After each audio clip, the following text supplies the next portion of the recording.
दुबे बन के आइलन। मजदूरी करते हो, मजदूरी करते हो। क्या हुआ चाचा? सही तो कहा था भैया। कहा सही कहा था। अरे ये खेत छोड़ के तुम जा सकते हो का? ये खेत की रखवाली तुम मरते दम तक कर रहे थे। ये खेत छोड़ के शहर जाएंगे। अरे ये खेत हमारी इज्जत है, ये जो फसल है ये हमारे आत्मसम्मान। ये क्या छोड़ के शहर में दूसरे की गुलामी करने जाएंगे का? पर यहाँ तुम्हारे दूसरे किसान भाई बहन हैं, तुम्हारा परिवार है। कोनो समस्या आता है तो लोग हैं तुम्हारी मदद करने के लिए। शहर में क्या रखा है? दर दर की ठोकर के सिवा शहर में कुछ नहीं रखा। लेकिन चाचा कुछ खाई कमाई खातिर भी तो चाहिए ना कुछ। तो शहर जाने की क्या जरूरत है? गांव में जितने किसान भाई हो एकजुट हो जाओ। एकता में बड़ी ताकत होती है। सब मिलके काम करोगे तो हर समस्या का समाधान मिलेगा। अरे हाँ बापू, वो फोनवा वाले सिस्टम के बारे में काहे नहीं बताते हो भैया को, जिसमें किसान अपनी समस्या बताकर समाधान पा लेता है। अच्छा याद दिलाया राजू। अरे बेटा तुम उस टाइम बोल रहे थे ना कि शहर में ऐसा नहीं है, लोग मदद नहीं करेंगे, कुछ फर्क नहीं पड़ता। ऐसा नहीं है, अच्छे लोग भी हैं, लेकिन समस्या ये है कि उनको हमारे बारे में पता नहीं और हमको उन लोगों के बारे में पता नहीं। तो उनके बारे में पता कैसे चलेगा? हाँ भैया, फोनवा यूज नहीं करते का? हमारे पास तो नहीं है, लेकिन गांव में कुछ किसान भाई है जिनके पास है। गाना वाना चल लेता है। हाँ? ससुरा रेडियो भी चलता है। अरे हाँ तो फिर करना का है, हो गई बात। वो फोनवा लेकर उस संस्था का कुछ तो नंबर है, वो दबाओ, फिर एक सुंदर सी कन्या का आवाज आता है और कहती का है बापू, का ई करना है तो एक दबाइए, ऊ करना है तो दुई दबाइए। अच्छा। और जो कहती है दबा दो। हाँ। फिर का अपनी भाषा में अपनी समस्या बताओ और वो आपकी मदद कर देंगे। तो हमारे पानी की समस्या का हल हो जाएगा। अरे पानी का, खेती, स्कूल, शौचालय, सबका मदद होता है। पर तुम दोनों क्या बात कर रहे हो? हमारा तो कुछ पल्ले ही नहीं पड़ रहा। फिर मतलब ये जैसा बता रहा है अगर होता है और ये दवा दुआ के काम हो रहा है तो फिर काहे मरने पे जाते हो? अरे हमारा एक टाइम था ये सब सुविधा नहीं थी, तब लोग आत्महत्या करते थे। आज के जमाने में ये तो गलत है बेटा। अरे बापू, तुम्हारे टाइम पे भी होता क्या कर लेते, तुम तो ठहरे अनपढ़। हाँ हाँ मजाक उड़ा लो, इसी बात का तो गम रह गया। थोड़ा भी पढ़े लिखे होते ना तो ये सब साहूकार लोगों को मजा चखा देते। इसीलिए कहता हूँ खुद भी पढ़ो और अपने बच्चों को भी पढ़ाओ। लेकिन चाचा हमारे गांव में भी आधे से ज्यादा लोग पढ़े लिखे हैं, लेकिन किसी को इसके बारे में कुछ पता नहीं। अरे पढ़े लिखे होने का मतलब सिर्फ साक्षर होना नहीं, जागरूक बनो। आस पास क्या चल रहा है देखो, समझो, परखो। मान लिया चाचा कि हम गांव वाले ठहरे अनपढ़ गवार, लेकिन वो शहर वाले तो जागरूक है ना। उनका तो हमकी समस्या के बारे में समझना चाहिए। ये तो समस्या है देश का भैया। प्याज के दाम बढ़े नहीं, हाहाकार मच जाता है। और सब्जी 10 से 12 का हुई, क्रांति आ जाती है, क्रांति। साला ये किसान जो उगाता है ना, उसका दाम बढ़ने पर ही सबका अपनी नानी याद आ जाती है। अरे अरे औरतें जो लाली लिपस्टिक लगाती है ना, पता है क्या भाव है इनका? का किलो में नापो तो 1 से 1.5 लाख होता है। महंगे पोशाक पहनने में कोनो दिक्कत नहीं है, पर महंगे कपड़े खरीद कर जो चलन खातिर ताकत चाहिए वो तो खाने से ही आएगी। इतना नहीं समझते बुड़बक। अरे अरे इस देश में किसान का कोनो इम्पोर्टेंस ही नहीं है। बात तो सही कह रहा है राजू, लेकिन अगर हर किसान मिलके सशक्त और जागरूक हो जाए तो टाइम लगेगा, लेकिन समझेंगे शहर वाले भी हमारी महत्व का। वैसे भी काफी देर हो गई राजू, हम लोगों को तो कहीं और जाना था, चलना चाहिए हमका। अभी तुम लोग कहाँ जा रहे हो? जाने दो भैया, क्या पता फिर कोई हरिया तुम्हारी तरह हमारा इंतजार कर रहा हो। मतलब तुम दोनों कौन हो? हम दोनों अब तक हमें नहीं पहचाने बेटा। तुम्हारी तरह जिंदगी से हार के आत्महत्या करने वाले किसानों के अतीत हैं हम। जो हम वो बाप बेटे हैं जिनकी जिंदगी की कीमत सिर्फ 75,000 रुपए है। इसका मतलब तुम दोनों। अजब खेल है प्रारब्ध का। जब जिंदा थे तो सुकून न था, ऊपर से मरने की जल्दी थी। अब मर गए फिर भी सुकून नहीं, जीवन जीने की ललक है। आप सबको पता है कि दुनिया वाले किस गलतफहमी में जी रहे हैं कि इनका खाना पास वाले सुपरमार्केट या सब्जी मंडी से आता है। ये लोग भूल जाता है कि सबका खाना हम जैसे किसानों की चिताओं से आता है। मैं मरा, मेरा बेटा मरा, ये भी मर जाता और ये अंतहीन सिलसिला चलता जाता चलता जाता।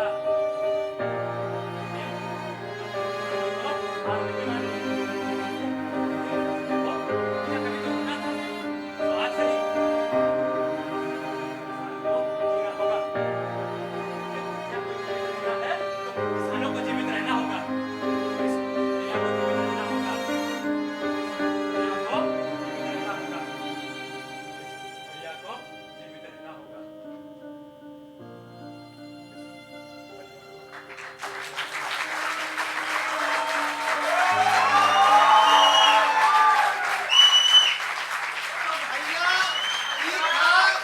झपरिया गांव में आशा नाटक मंडली के तरफ से आखिरी प्रस्तुति। तो कहे किसान सुनो भाई साधो, ऐसा दिन भी आएगा, हम न होंगे तो बतलाओ फसल कहाँ से आएगा। हम न होंगे तो बतलाओ फसल कहाँ से आएगा। अरे एक आगाज किया है हमने, एक आगाज किया है हमने, अब तो साथ चले आओ। अब न समझे अब न सुधरे, बाद में पछताएगा, बाद में पछताएगा, बाद में पछताएगा। धन्यवाद।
झाड़ू करो ना भाई, झाड़ू भी नहीं करना आता क्या? हो गया अभी। इधर से जल्दी देखो, इधर स्वादी नहीं, इधर से वायर। हाँ वो कर रहा हूँ, टाइम स्टॉप कर देना भाई, तो साइड पे कर रहे हैं।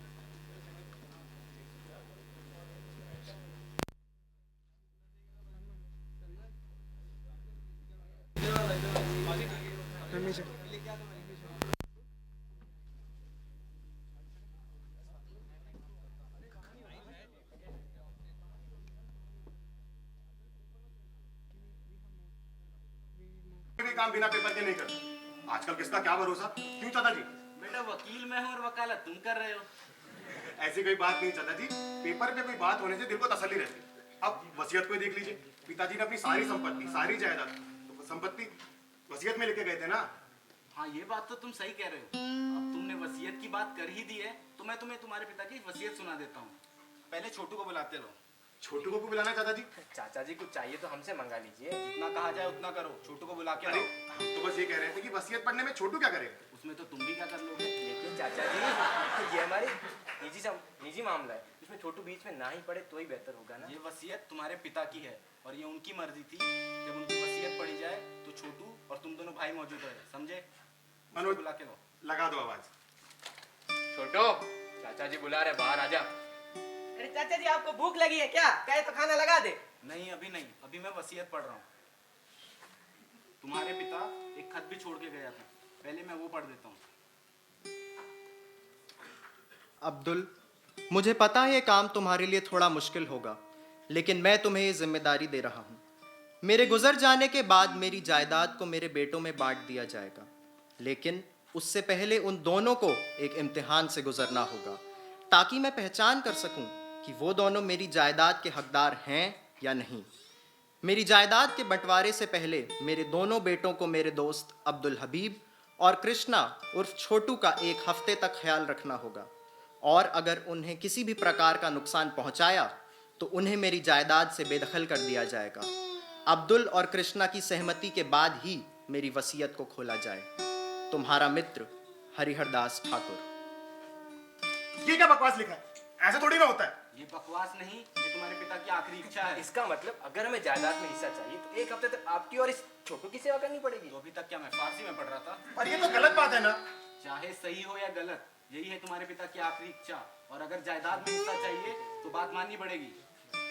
मनोज, जरा एक मिनट साइड में आना। क्या करना है भैया बोलो। क्या ही कर सकते हैं, पिताजी भी ना अजीब कश्मकश में आगे चले गए। अभी चाचा है ना, ये सेवा करा देना तो मानेगा, तो सेवा तो हमें करनी ही पड़ेगी। लेकिन भैया चाचा के साथ साथ छोटू की भी औकात करनी पड़ेगी। हाँ यार, पर ठीक है, वक्त आने पे घरे को बाप बनाना पड़ता है। फिर ये तो छोटू ही तो है। वही तो भैया, ये छोटू है, बहुत काम करवाया मैंने इससे, पूरा बदला निकालेगा। ज्यादा ज्यादा कितना काम करवा ले, एक हफ्ते की तो बात है, ये बात तो हम ही मालिक हैं। चले, हमें आपकी सारी शर्तें मंजूर। मेरी कौन सी शर्त? ये तो तुम्हारे पिता की इच्छा है। अरे अरे वही मंजूर है चाचा जी। ठीक है, तो एक हफ्ते बाद मैं बता दूंगा किसे कितना मिला जायदाद में से। अरे चाचा जी अब तो मैं खाना लगा के ही छोड़ूंगा। हाँ, भूख तो काफी लग गई है, पर तुम क्यों लगाओगे? ये दोनों है ना। चाचा जी हम क्यों? क्यों? खत भूल गए? कहो तो फिर पढ़ दूं। नहीं चाचा जी, लगाते हैं खाना हम दोनों। लगाओ।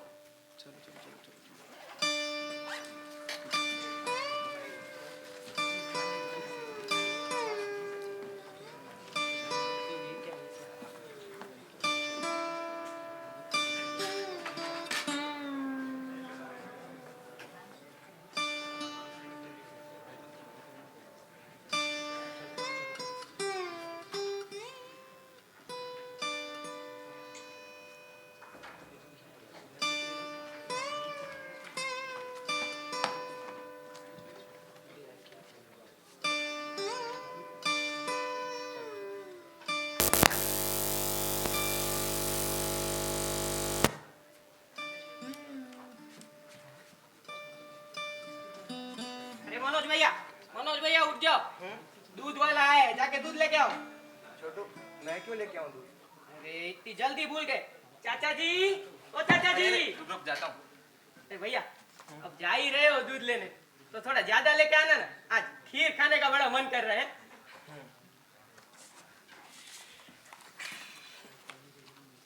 क्या बात है भैया, आजकल आप ही आते हैं दूध लेने के लिए। कोई बात नहीं है, और हाँ 2 पैकेट देना दूध। अच्छा, ये लो। क्या मुसीबत है, पिताजी पता नहीं कहाँ फंसा के चले गए। एक हफ्ते बाद तो इस छोटू की चटनी बना दूंगा मैं। क्या बड़बड़ाए जा रहे हो? कुछ नहीं चाचा जी, आप बाहर कहाँ गए थे? मैं तो फजर की अजान पे गया था, पर तुम दूध लेके क्यों खड़े हो? जाओ मेरे लिए चाय बना के लाओ। और छोटू जग गए? अरे हाँ हाँ चाचा जी। चाय पियोगे? अरे हाँ हाँ मनोज भैया, चाय के साथ बिस्कुट भी लेके आना ना। अरे चाचा जी, हाँ, चाय वाय तो ठीक है, साथ में ढोकला मिल जाता ना तो मजा ही आ जाता है। पर इन दोनों को आता होगा क्या ढोकला बनाना? नहीं आता होगा तो मिश्रा जी की दुकान से मंगवा लेंगे। अच्छा आता तो मैं बोलता good morning everyone. Good morning Kapil मियाँ, जग गए? जी दादाजी। तू मेरे लिए एक अखबार भी लेते आओ। दादाजी मैं क्यों? नहीं तो मैं। मतलब ये छोटू भी तो है, ये भी तो जा सकता है। जा सकता है पर जाओगे तुम, क्या समझे? चाहता हूँ। अरे कपिल भाई, हाँ जा रहे हो तो साथ में मिश्रा जी की दुकान से गरम गरम ढोकला लेके आना ना। जी छोटू सरकार।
सोए तुम अभी तक?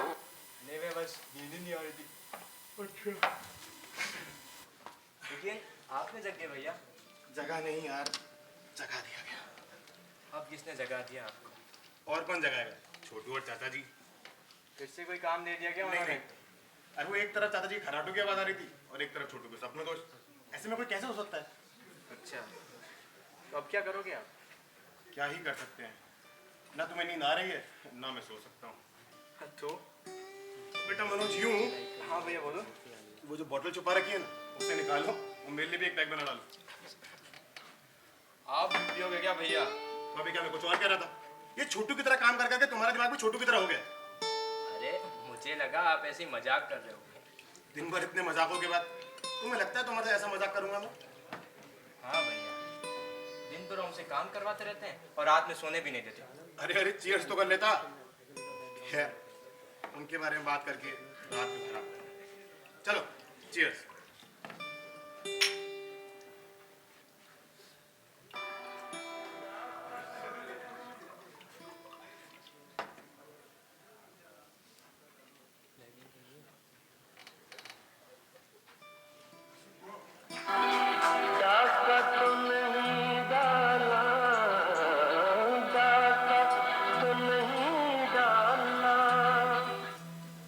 मैं कह रहा हूं ना, इंडियन टीम में अब वो बात नहीं रही तो सचिन और द्रविड़ के टाइम पे हुआ करती थी। नहीं भैया, कोहली और राणे भी अच्छा खेल लेते हैं।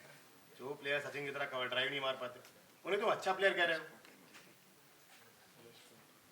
पर हाँ, बचपन में तो खेला करता था ना, पता नहीं मुझे क्यों लगता था हमारे घर में भी सचिन पैदा हो गए। क्यों बीती बातों को याद करना भैया, क्रिकेटर वो भी सचिन जैसा। हाँ क्यों नहीं, तुझे इंटरनेशनल क्रिकेटर बनाना सपना था मेरा।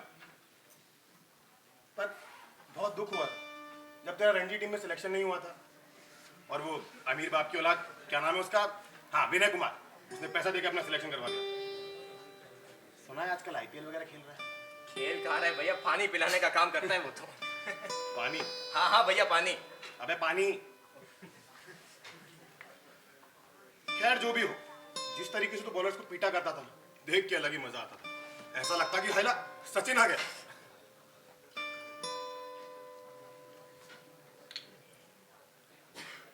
चल क्रिकेट खेलते हैं। भैया रात में क्रिकेट नहीं, क्या है? मनोज मैं मैं बड़ा हूं ना। अरे तो बैटिंग कर लेना यार। चल चल। और यहाँ पे मैच है कपिल और मनोज के बीच में। कपिल देव की तरह बॉलिंग कराया करते हैं, मनोज की नहीं से। कपिल ने लंबा सा रन लिया, बॉलिंग कराने आ रहे हैं। कपिल ने बॉलिंग कराई और मनोज चौका मार दिया। कोई नहीं कैसे मार सकते हैं यार, ये तो मनोज है, ऐसे ही से प्लेयर।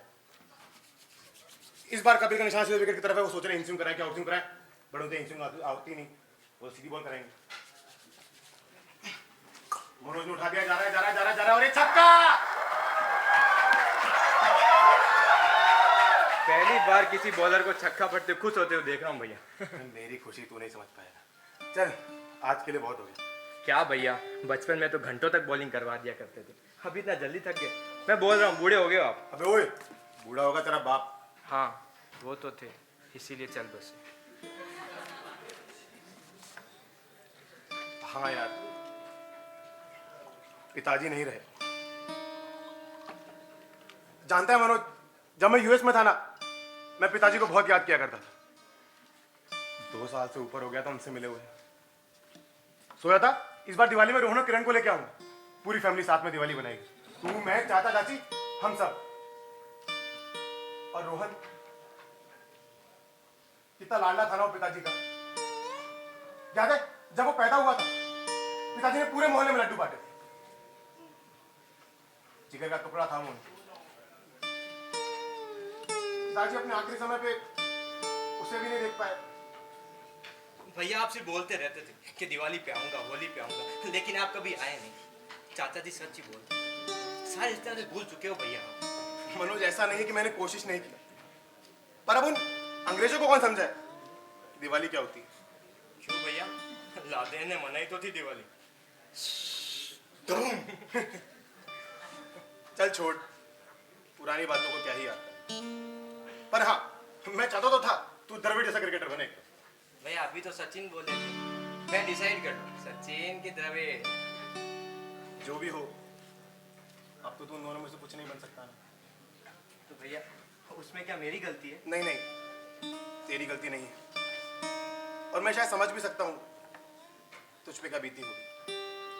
बड़ी तकलीफ होती है जब ख्वाब अधूरे रह जाते हैं। पर उससे ज्यादा तकलीफ तो तब होती है भैया जब अपने ही खुद को पराया कर देते। आप चाहते थे तो कुछ भी कर सकते थे, लेकिन आप अपने बीवी बच्चों में खोए रहे।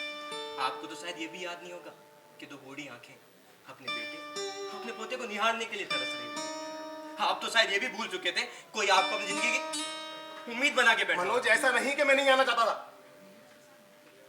पर नए शहर में घर बार, नई नौकरी, इन झंझटों में मैं इतना उलझ गया कि कभी निकल ही नहीं पाया। और सच बताऊं, मैं तो आज भी उस गुत्थी को सुलझा ही रहा हूं। शायद कुछ हद तक मैं भी अपने सपनों में डूबा था, इसलिए कुछ कर भी नहीं पाया।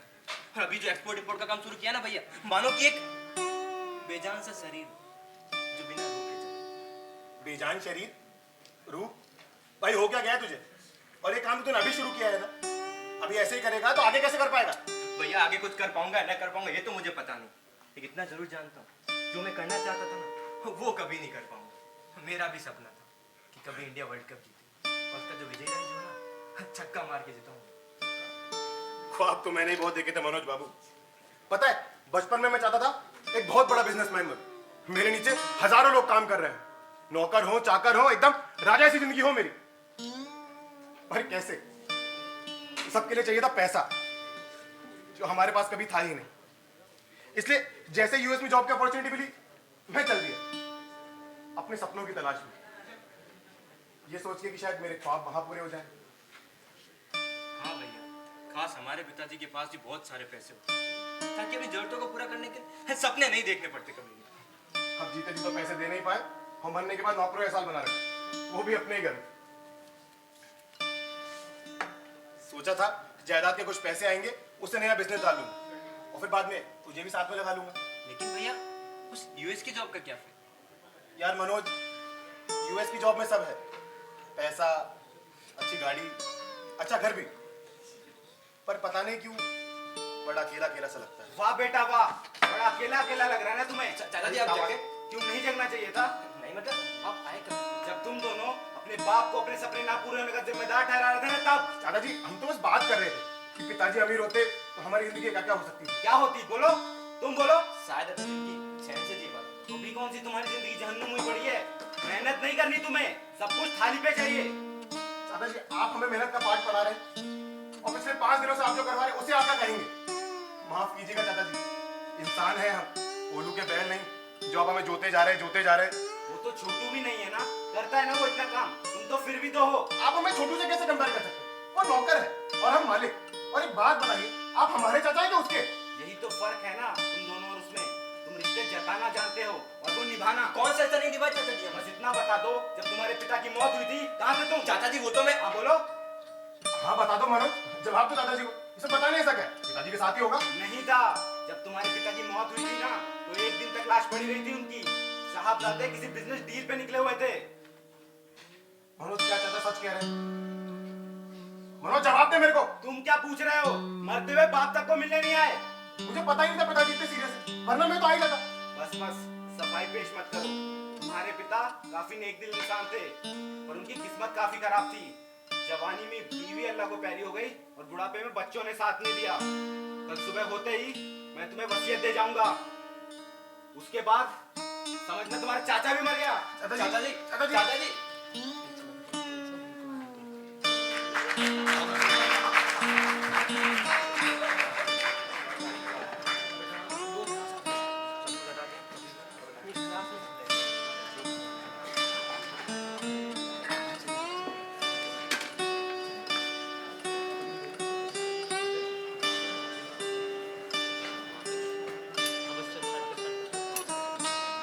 चाचा जी रुक जाइए ना, मत छोड़ के जाइए ना हमें।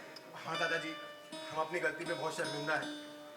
जिंदगी के इस सफर में हम पता नहीं कितना कब आगे निकल गए, हमारे हमसे पीछे ही छूट गए। हाँ चाचा जी, अगर आप चले जाओगे तो कौन रहेगा हमारी दुनिया में? हम अनाथ हो जाएंगे चाचा जी। बेटा अनाथ तो वो भी नहीं होते जिनके माँ बाप नहीं होते, उनका भी खुदा होता है। और चाचा बरबर कुछ नहीं, मैंने वसीयत का काम कर दिया है, तुम देख लेना। चाचा जी मानिए ना। चाचा जी मान जाइए चाचा ना। जी मैं भी आपके साथ चलूंगा। अभी छोटू तू कहाँ जा रहा है? भैया मैंने बहुत सालों से इस घर में काम किया है और आप दोनों के लिए मेरे दिल में बहुत इज्जत और प्यार है, लेकिन अब मेरे साथ यहाँ से चला जाना ही ठीक रहेगा। पर छोटू मुझे मत रोकना भैया। एक खत है जो तुम्हारे पिता तुम्हारे नाम की कर गए थे, अगर जरूरी लगे तो पढ़ लेना, बाकी तुम्हारी मर्जी। चलो छोटू। चाचा जी रुक जाइए ना, मत छोड़ के जाइए ना। चाचा जी चाचा जी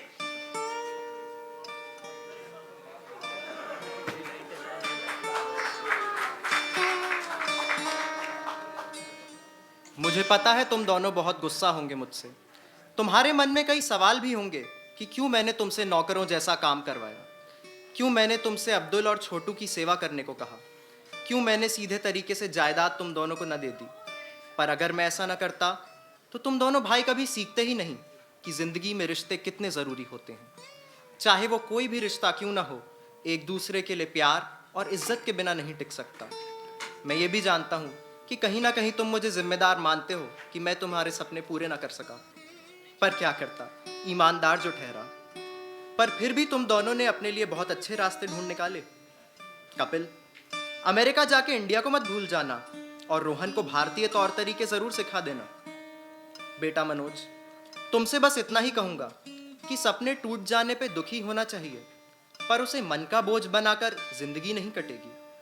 शायद तुम्हें अभी ना समझ में आए कि मैंने ये शर्त क्यों रखी, पर मैं आशा करता हूं कि इस एक हफ्ते में किया हुआ काम तुम दोनों को जिंदगी में आगे चलकर बहुत मदद करेगा।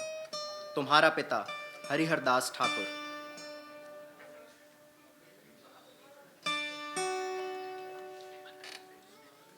पिताजी शायद सच ही कहा करते थे। हमें उस समय समझ में नहीं आया कि उन्होंने हमसे एक हफ्ते काम क्यों करवाया, पर देर से ही सही हमें समझ आ ही गया रिश्तों की अहमियत क्या होती है। पिछले 5 सालों में कितना कुछ बदल गया है। मेरा भाई और मैं, हम लोग साथ में बिजनेस कर रहे हैं। पिताजी और भगवान की दुआ से सब बढ़िया चल रहा है।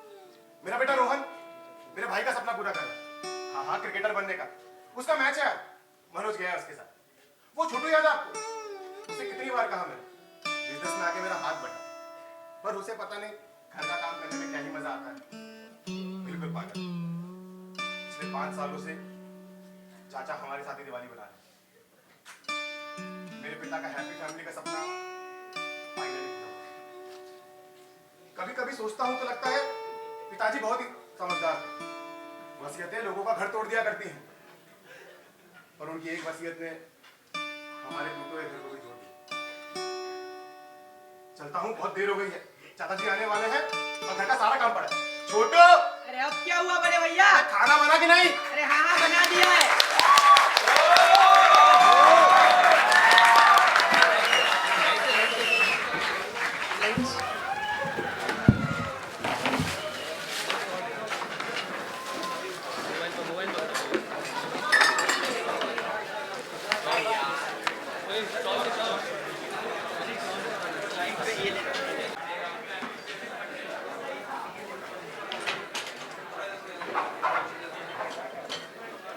वो एक थैली पड़ी उधर से उठा लिया।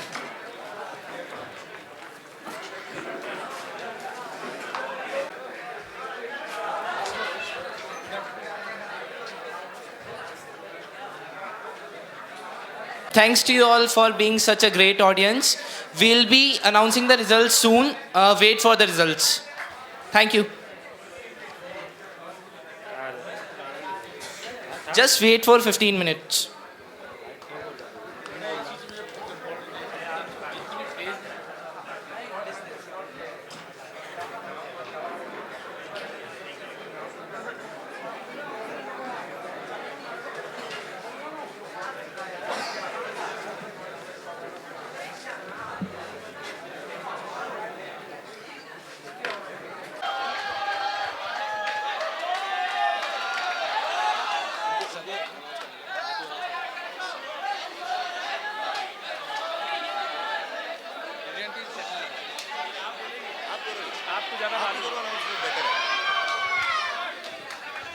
Okay, guys, please settle down. Guys, please settle down fast, fast.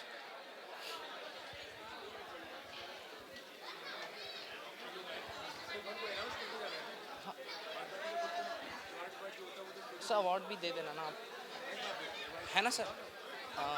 Akanksha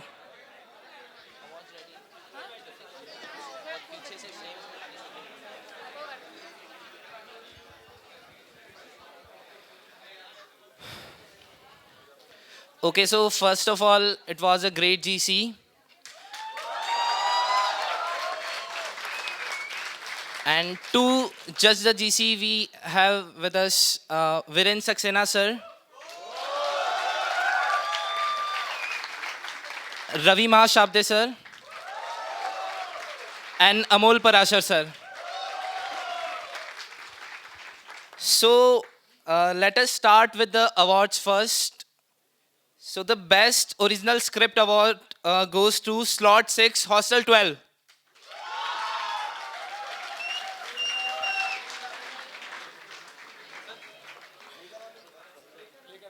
Play Agaz. Best Technicalities award goes to slot 7, Hostel 3. Animoya.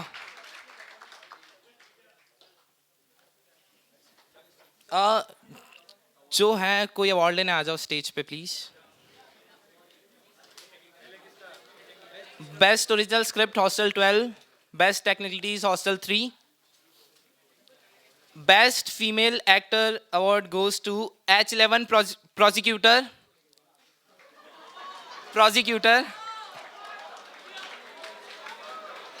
The play was सोच.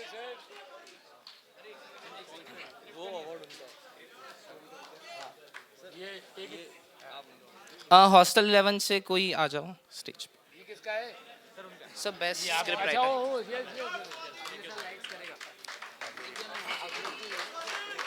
ये एक एक करके ही बुलाओ यार. ठीक है. अच्छा. लाइट्स का अवार्ड है अभी आएगा. बाद में आएगा ना. टेक्निकलिटीज इसको दे. टेक्निकलिटीज गया ना. इसको दे. लाइट्स का नहीं है, ओनली टेक्निकलिटीज. एक एक करके बुला लो ना यार. ठीक है. Okay. Now best technicalities hostel 7, hostel 3 slot 7.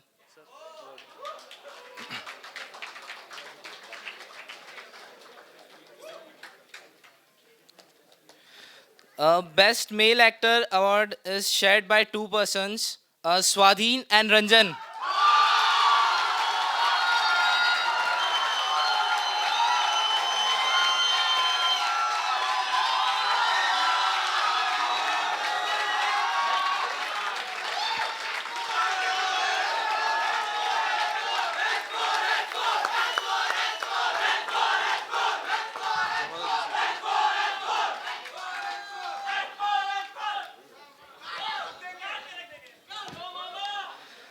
Now coming to the gem of the GC, music element Hostel 4 Booty Kaki song.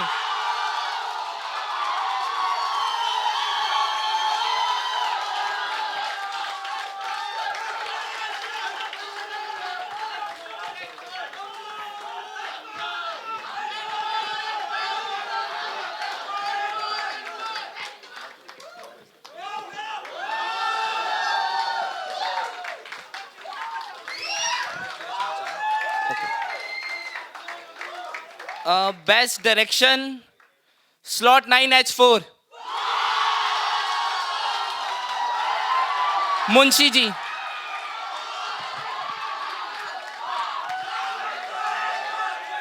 Four से बेस्ट डायरेक्शन के लिए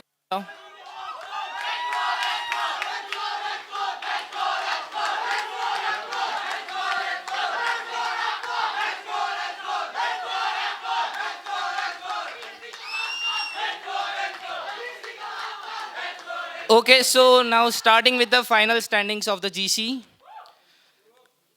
Fifth position goes to slot 3, He Said, She Said.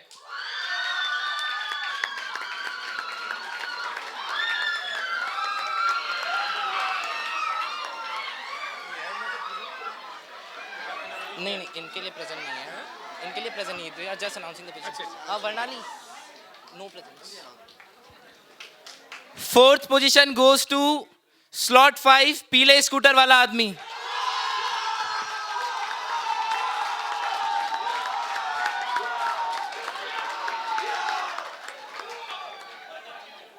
Third position goes to slot 7, एनिमोया.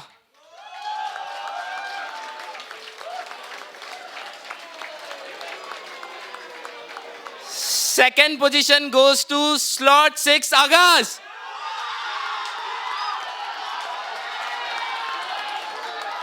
And first position goes to slot 9, Munshi ji.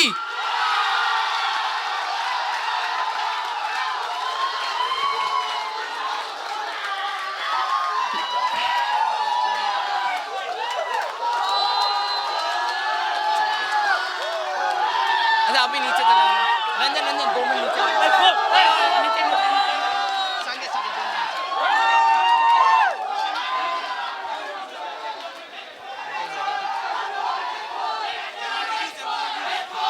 Okay guys, so guys, please settle down guys.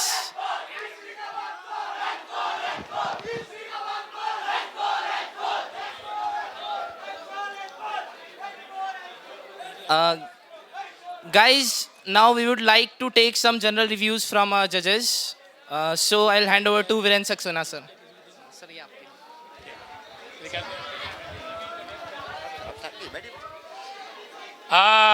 Friends, बड़ी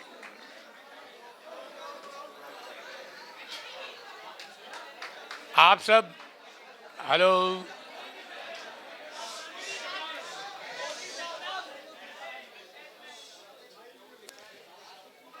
आप सब इस देश की cream हैं, सारे पढ़े लिखे बड़े जीनियस किस्म के लोग हैं और आप लोगों ने हमारी फील्ड में दखल दिया है. चूंकि हमारी फील्ड में दखल दिया है इसलिए हमको थोड़ा सा बोलने का राइट है, इसलिए हम बोल रहे हैं. आप लोगों ने बहुत मेहनत की, बहुत अच्छा लगा. जिन जिनको वो अवार्ड्स नहीं भी मिले हैं वो भी थोड़े थे मतलब दुखी ना हो, क्योंकि कोशिश उन्होंने बहुत की, अपनी तरफ से बहुत अच्छी कोशिश की. लेकिन चूंकि एक कंपटीशन है तो कहीं ना कहीं एक लिस्ट बनानी पड़ती है ऊपर से नीचे की, जो कि हमारी एक मजबूरी थी. लेकिन कुछ एक आध चीज़ें जो कि मैं मेंशन करना चाहूँगा, वैसे इसकी कोई ज़रूरत नहीं है, आप बहुत समझदार हैं, खुद समझ गए होंगे. क्योंकि कल के और आज के भी स्लॉट्स में बड़ा काम मतलब थोड़ा सा फ़र्क देखने को मिला. कल की जो परफॉर्मेंसेज थी और आज की परफॉर्मेंसेज में भी बड़ा फ़र्क आया, पता नहीं क्यों, लेकिन ये देखने को मिला। मेरी एक राय ये है कि आप आगे से जब भी इस तरीके का काम करें तो कोशिश कीजिए कि 30 मिनट के प्ले में बहुत सारे सीन चेंजेस ना हो, क्योंकि क्या होता है, आप जो भी एक इम्पैक्ट क्रिएट करने की कोशिश करते हैं, हमारा 5 मिनट में आपने कुछ एक इम्पैक्ट क्रिएट किया और 30 सेकंड का भी अगर एक ब्रेक आया तो वो टूट जाता है।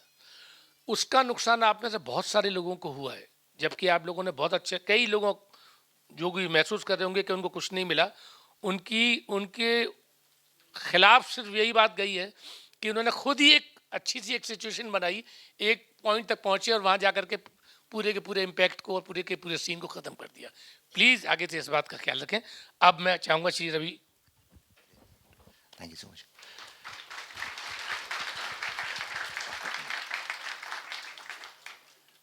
सबसे पहले आप सब लोगों को बहुत सारा कॉन्ग्रेचुलेट करना चाहता हूँ। कॉन्ग्रेचुलेशंस, बहुत अच्छा लगा, मज़ा आया, बहुत दो यादगार शामें आप लोगों के साथ बिताई हम लोगों ने, उसके लिए थैंक यू वेरी मच। एक छोटा सा वर्ड ऑफ एडवाइस मेरी तरफ से ये है कि आप लोग थिएटर कर रहे हैं, यहाँ पे जो परफॉर्म कर रहे हैं वो थिएटर कर रहे हैं आप लोग, उसमें थिएट्रिकलिटी कितनी हो सकती है उस पर ध्यान दीजिए। अभी जो परफॉर्मेंसेस देख के हम लोगों को, हम तीनों को लगा, जो हम बाहर डिस्कस भी कर रहे थे, कि बहुत टीवी से इन्फ्लुएंस्ड हैं परफॉर्मेंसेस जो हैं, सिनेमा से इन्फ्लुएंस्ड हैं। नहीं, आप थिएटर कर रहे हैं, आप स्टेज पे खड़े हैं, तो यहाँ पे आपके पास वो सारी फैसिलिटीज़ नहीं है जो टेलीविज़न या सिनेमा के पास होती हैं, तो आप उनको छोड़ दीजिए ना। वो आपकी स्ट्रेंथ भी नहीं है अगर आप यहाँ पे आप थिएटर परफॉर्म कर रहे हैं तो आपकी क्या स्ट्रेंथ हो सकती है एज एक्टर्स या डायरेक्शन में, आप किन चीज़ों पे ज़्यादा ध्यान दे सकते हैं। जैसे वीरू भाई ने कहा कि बहुत सारे सीन चेंजेस होते हैं, बहुत सारे ब्लैकआउट्स हैं, उन ब्लैकआउट्स, इतनी सारी रियलिस्टिक प्रॉपर्टीज आप लेके आ रहे हैं, फोन आ रहा है, सोफा आ रहा है, बिस्तर लग रहे हैं, पता नहीं क्या क्या हो रहा है। यहाँ तो हम थिएटर की रवायत की बात कर रहे हैं, थिएटर की रिवाज की बात कर रहे हैं, जहाँ पे संस्कृत नाटकों में अगर आपको पता होगा कि विदूषक जो होता था वो 2 बार गोल घूमता था और कहता था हाँ, काशी नगरी कितनी सुंदर है, और लोग मान लेते हैं कि काशी नगरी कितनी सुंदर है। तो सामने जो लोग बैठे हैं वो तो मानने के लिए बैठे हुए हैं, आपको उनको कुछ भी दिखाने की जरूरत नहीं है। तो इतने रियलिज्म में घुसने की आपको जरूरत नहीं, जिसको आपको मैनेज करने में आपको खुद को दिक्कत होने लग जाए। उसको जितना ज्यादा आप नाटकीय बना सकते हैं, थिएट्रिकल रख सकते हैं, उतना ज्यादा अच्छा होगा। और बाकी तो मजेदार था, कॉन्सेप्ट के लेवल पे बड़ा मजा आया, बहुत अच्छा लगा, बहुत सारी नई चीजें देखने को, सीखने को मिली। इन सारी चीजों के लिए मैं बहुत दिल से आप लोगों का शुक्रिया अदा करता हूँ। Thank you very much.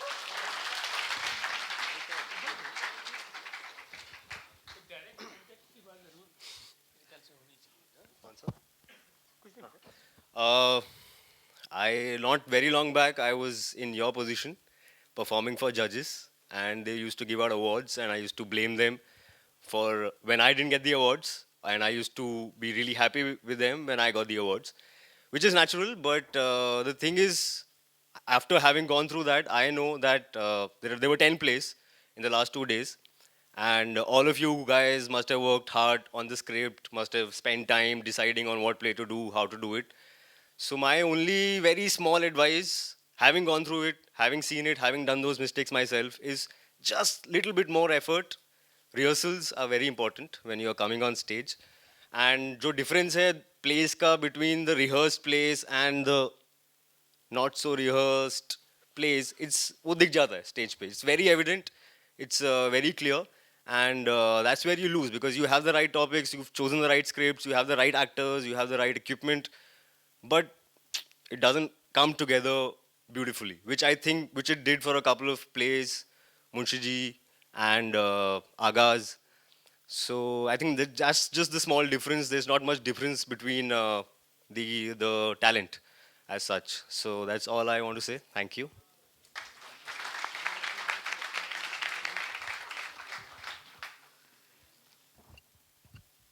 Okay, guys, so now I would like to invite Shrey Goel, General Secretary of Cultural Affairs, to felicitate our judges for giving their precious time to us.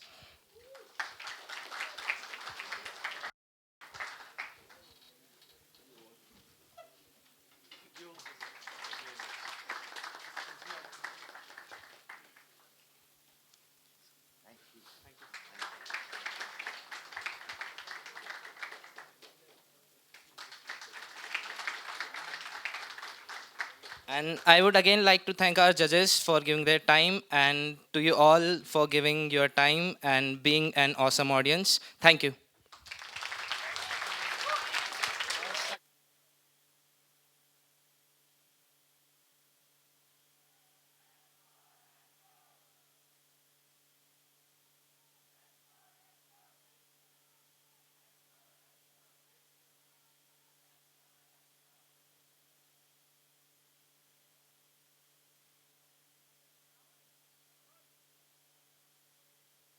Rahul, stay पीछे